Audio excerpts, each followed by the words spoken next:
शायद यह मोहब्बत थी, एक सुपरनैचुरल रोमांस थ्रिलर।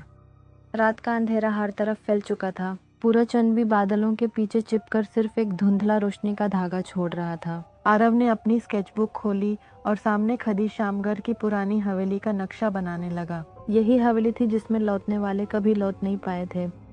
मगर आरव को सिर्फ एक पुरानी कहानी सुननी थी। उसने कभी खुद किसी चीज का एहसास नहीं किया था। आज पहली बार उसके हाथ स्केच करते वक्त कांप रहे थे, जैसे कोई दीवार के उस पार से उसे देख रहा हो। हल्की सी हवा चाली, झूले की कदीम जंजीरें छन छन की आवाज करने लगी। आरव ने झूले की तरफ देखा और तभी वहां एक लड़की खड़ी थी, सफेद अनारकली पहने, लंबे खुले बाल और आंखों में एक अजीब सा सुकून। वो धीरे धीरे आरव के करीब आई, जैसे वो हमेशा से उसे जानती हो। तुम यहाँ नए हो? लड़की की आवाज इतनी हल्की थी जैसे हवाओं में घुल गई हो। आरव ने धीरे से सिर हिला दिया। और तुम?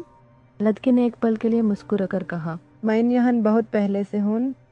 हवा और तेज हो गई। चूल्हे के पास एक पत्थर गिरने की आवाज आई। जब आरव ने पलट कर देखा, लड़की गायब हो चुकी थी, लेकिन उसके बालों की एक हल्की सी खुशबू अब भी हवा में थी। अगले दिन आरव ने उस लड़की को ढूंढने की कोशिश की, मगर कोई भी उसके बारे में नहीं जानता था। पुराने महल के मालिक से पूछा तो उन्होंने सिर्फ इतना कहा, बेटा, अगर तुमने उस झूले के पास किसी लड़की को देखा है तो सिर्फ एक बात याद रखना, उससे दोबारा मिलने की कोशिश मत करना। लेकिन रात होने से पहले ही आरव दोबारा उसी झूले के पास खड़ा था, और इस बार लड़की सिर्फ बैठी नहीं थी, वो उसका इंतजार कर रही थी।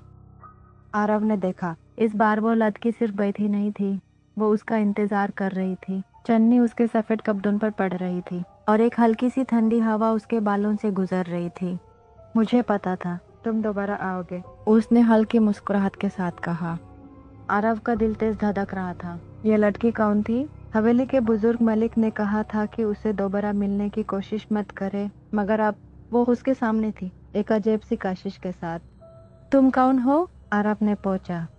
लड़की ने सिर्फ एक नाम लिया, मीरा। और तभी एक तेज ठंडा झोंका आया। पूरे महल का दरवाजे खुद ब खुद हम की जोर से बंद हो गए। झूले की जंजीरें तेज आवाजों के साथ हिलने लगी। आरव ने पलट कर देखा, पूरी हवेली अंधेरों से भर गई थी। और तभी एक चीख, मीरा की चीख। लेकिन जैसे ही आरव ने झूले की तरफ देखा, वहां कोई नहीं था। मीरा गायब हो चुकी थी। लेकिन एक और चीज थी जो उससे महसूस हो रही थी। उसके पीठ के बिल्कुल पीछे कोई था। एक बर्फ जैसा ठंडा हाथ धीरे से उसके कंधे पर आया। आरव ने धीरे धीरे अपनी गर्दन घुमाई और जो देखा, उसका दिल उसके गले में अटक गया। चूल्हे के नीचे जमीन पर मीरा खड़ी थी, मगर अब उसके चेहरे का एक भी अंग इंसानी नहीं लग रहा था। पले चेहरा, बिखरे हुए बाल, आंखों में एक अजीब सी लाल चमक और उसके होठों से एक अजीब सी फुसफुसाहट निकल रही थी। आरव, तुमने वापस आने की गलती कर दी। आरव अब इस भूल भुलैया में उलझ चुका था। मीरा एक भूत है या एक आत्मा जो किसी राज को बताना चाहती है? और अगर ये सच मोहब्बत थी तो इस मोहब्बत का अंजाम क्या होगा? अगले दिन आरव को अपनी स्केचबुक के बीच एक पुराना खत मिला जो उसने कभी लिखा ही नहीं था। उस पर लिखा था, मुझे इस रात से आज़ाद करो, वरना तुम भी इस कहानी का एक हिस्सा बन जाओगे। क्या आरव को मीरा से सच में प्यार हो गया था, या ये एक मौत का झांसा था? आरव ने हवेली का रुख किया। उसकी आंखों में एक अजीब सी चिंगारी थी, जैसे कोई पुरानी कहानी उसे अपनी गहराइयों में खींच रही हो। यह हवेली जो कभी किसी ने पूरी तरह समझी नहीं थी, अब उसके लिए एक खौफनाक राज बन गई थी। उसके हाथ थोड़ा कांप रहे थे। मीरा वो लड़की जो हर रात उसके सपनों में ना कर एक खौफ और कशिश का मेल थी। आरव ने अपने आप को संभालते हुए हवेली की पुरानी दीवारों को देखा। हवा के ठंडे झोंके और जंजीरों की चिलचिलाहट के बीच वो झूला जो कभी किसी इंसान के सपने तक नहीं पहुंचा था। आ रही थी वह लड़की जो उसकी दुनिया को बदलने वाली थी। आरव की आंखों के सामने फिर से वो लड़की थी, सफेद अनारकली में। उसके बाल खुले हुए थे और चेहरे पर एक छुपी हुई मुस्कान थी जो उसकी आंखों में एक गहराई छुपाए हुए थी। मुझे पता था तुम दोबारा आओगे, उसने अपने मीठा सा आवाज में कहा। आरव का दिल तेज धड़क रहा था। उसने पिछले दिन के बारे में सोचा, क्या सच में उसने अपनी जान को खतरे में डाल दिया था? तुम कौन हो? आरव ने काफी स्ट्रगल करते हुए पूछा। लड़की ने अपनी आंखों में एक अजीब सी चमक डाली और कहा, मेरा। आरव ने कहा, नहीं, तुम सच बताओ, तुम कौन हो? उसने कहा। मीरा आरव ने गुस्से में कहा, नहीं सच बताओ। मीरा ने अपना असली चेहरा आरव को दिखाया जो कि बिल्कुल खराब हो चुका था। वो एक श्राप थे। मीरा ने कहा, तुम्हें सच जानना है ना तो जाओ हवेली में, सारा सच पता चल जाएगा। आरव की आंखों के सामने पुरानी यादें घूम रही थी। 2000 साल पहले की बात थी जब उसने मीरा को मार दिया था। ये सच था, मीरा को उसने इस हवेली में मार दिया था। फिर क्यों वो दोबारा आ गई थी? उसकी लाश किस तरह जिंदा हो गई थी? क्या वो सच में एक भटकती आत्मा थी? आरव के अंदर घंटी बज गई थी।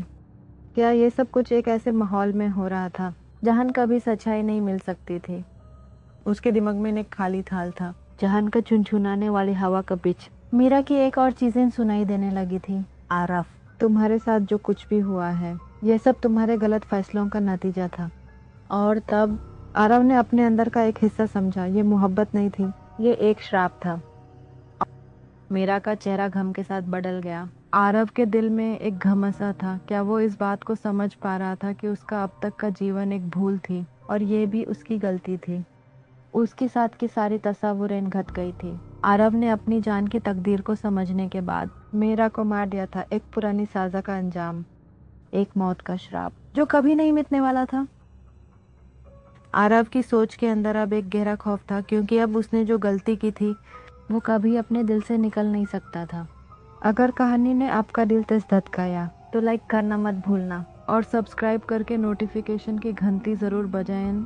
कहीं ऐसा ना हो कि अगली कहानी का सस्पेंस आपके दिल की धड़कन से पहले बज जाए। कमेंट करके बताइए क्या आप मीरा के राज को महसूस कर पाए।